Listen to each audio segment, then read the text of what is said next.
says Sportsnet Lakers, brought to you by your Toyota dealers. We make it easy, and that's the scene up north in Toronto. I'm Chris McGee alongside Danny Green and Big Game James Worthy. Mike Trudell covering the post-game duties. What a win on the road without the leading scorer in the league. Luka Doncic, AR goes for 44 points, 11 assists, 5 rebounds. Guys, a streak by LeBron James where he has scored 10 points or more that was started back on January 6, 2007 is no longer. But LeBron makes the play of the game with that pass to Rui, and Rui with his first ever game winner. And the Lakers, an incredible, gutsy team effort. Big game. That was a fun one. Yeah, can I get a little worthy? Yes, get a little worthy clap. Just like a little worthy clap. Send them in. I want to see them. I want to see you guys. Send them in tonight because this was a game that was deserving of a worthy praise, worthy clap, and a worthy snap, whatever you want to do. Yeah, I thought it was great recovery, Geeter. After the last loss, knowing that you're going to lose your #1 star player, Luka, not having Marcus Smart on the road. This is why I think this team is connected. And when you're connected like that, you just plug in and make things happen. Austin Reaves, again, man, we just can't say enough about his talent and his awareness of when he needs to pick it up.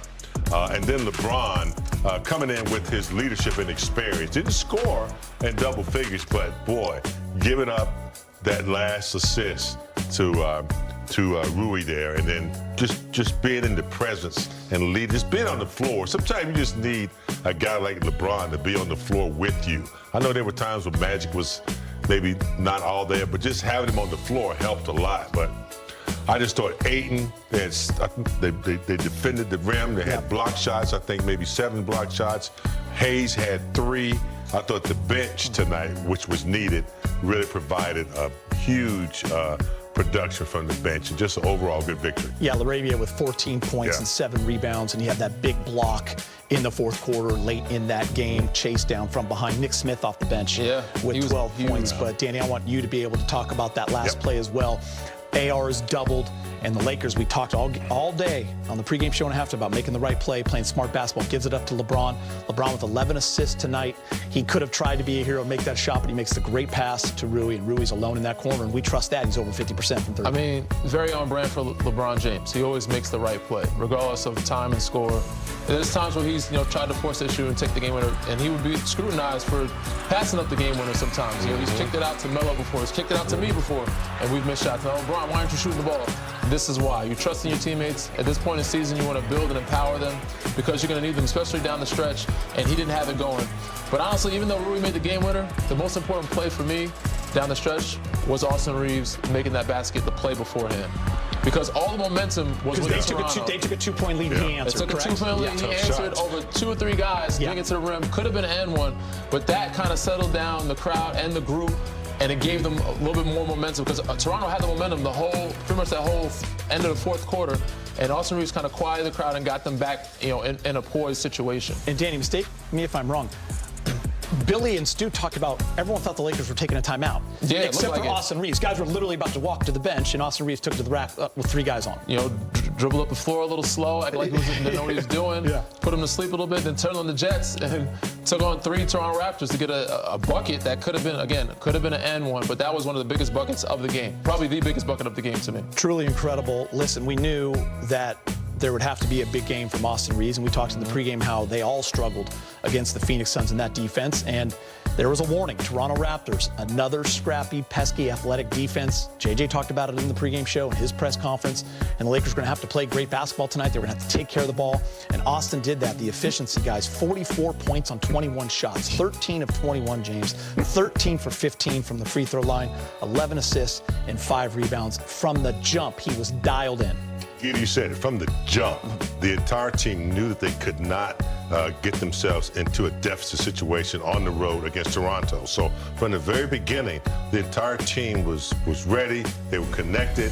They got the lead, and then Austin Reaves, Geeter, 44 points, 22 of them in the third quarter. I mean, that's playing back. That's leadership. Without Luka. He said, okay, Luka's on here. I'm Luka tonight, but I'm Austin Reaves.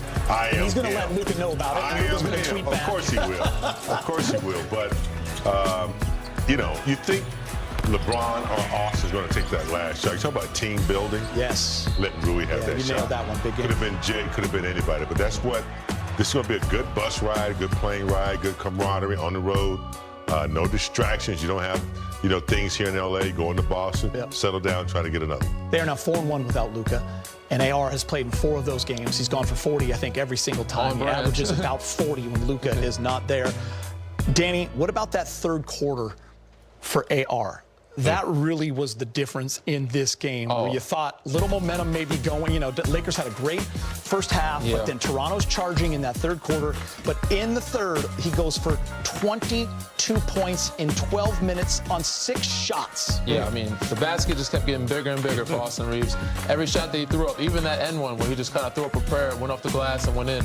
But he did a great job of getting to the free throw line, getting his screens, getting downhill some, and also getting some shots off the 3, off the pick and roll, and getting some good looks. And once you see 1 or 2 go down, next you know you're in rhythm, and then it's going to be a long night for the opposing team. And that's what he just continued to do. He continued to put pressure on the defense, non-stop attacking, and making sure that he capitalized on every mistake that they made defensively. You could not go under on me. You could not switch on flare screens.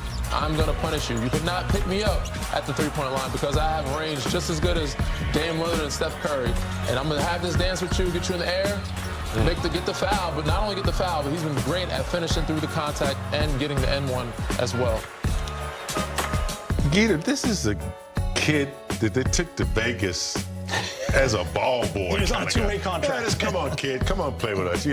And now, 5 years later, he has arrived. He's an all-star. He comes from a hometown of 1,200 people. And he got overlooked at every parade, magazine, overlooked. Yeah. Few schools. He just never gave up. This is a basketball story here. Remember when we had Rob Pelinka on our set when we were down at the arena for that Clipper game, and when we asked him about Austin kind of being a homegrown guy, a guy that they basically raised in this franchise, you can just see the pride that he feels and the Lakers feel with Austin Reaves. And the beautiful thing about him is every single year the game has stepped up a level. I think that as a former player is what you probably respect the most. And I was just thinking that when I looked at it before the game, like, career high for Austin Reaves all across the board. I feel like every year I see that. Yeah. Last year his career highs in points, rebounds, assists. This year, even field goal percentage, he just gets better and better. You don't expect that from a guy that last year was probably averaging 20 points a game to continue to get better in every category. And that just goes to show how much time he's putting it on the court. And again, it's a hell of a story, man, for where he's come from. Did I say parade All-American? Do they still do that? They do. Oh, yeah, they do. They still parade? Come on, big game. Man, I don't know. McDonald's, Parade All-American, magazines, they still got it going. All right, time to hear from Coach J.J. Redick. Brought to you by your Toyota dealers. He said in the walk-off that basically LeBron said he was going to get him the ball, or to, I don't know exactly the words, but to find him. And what was your sense of that play and just seeing it unfold? And as the attention goes to Austin, LeBron gets the ball at the top of the key and how it played out?